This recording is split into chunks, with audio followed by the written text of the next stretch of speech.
PT பிடித்தவன் தூங்கிவிட்டான், PT தூங்கவில்லை. தீ ஊரின் கதையை முடித்தது. எல்லோரையும் ரோட்டுக்கு கொண்டு வந்தன், ரோட்டில் படுத்திருந்தான் எதுவும் தெரியாமல். ராஜா கமல் தீயணைப்பு மற்றும் மீட்பு நிலையம், கன்னியாகுமரி மாவட்டம்.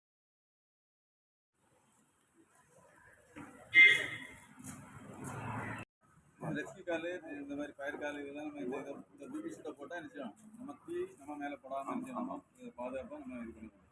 இது ஹெல்மெட்டு அடிப்படாமல் இது தள்ளெல்லாம் அடிப்படாமல் இருக்கணும். பார்த்துட்டு போகணும். பக்கத்தில் வந்து போகும் இதெல்லாம் பிரீத்திங் காப்பாடுறதுக்கு எந்த இடத்துலையும் போட்டு போகலாம். கேஸ் நமக்கு போட்டு போகலாம். பார்ப்போம். ரொம்ப நன்றி எல்லாருக்கும். நேரம் வந்து எல்லாரும் ஞாயிற்றுமே பிஸியாக இருப்பீங்க. ரொம்ப சந்தோஷம். அது ஓசு இதில் ரோப் இருக்குது. ரோப் நம்ம கிணத்துல நம்ம கட்டி இந்த மாதிரி இது பயன்படுத்தாது. தேங்க்யூ.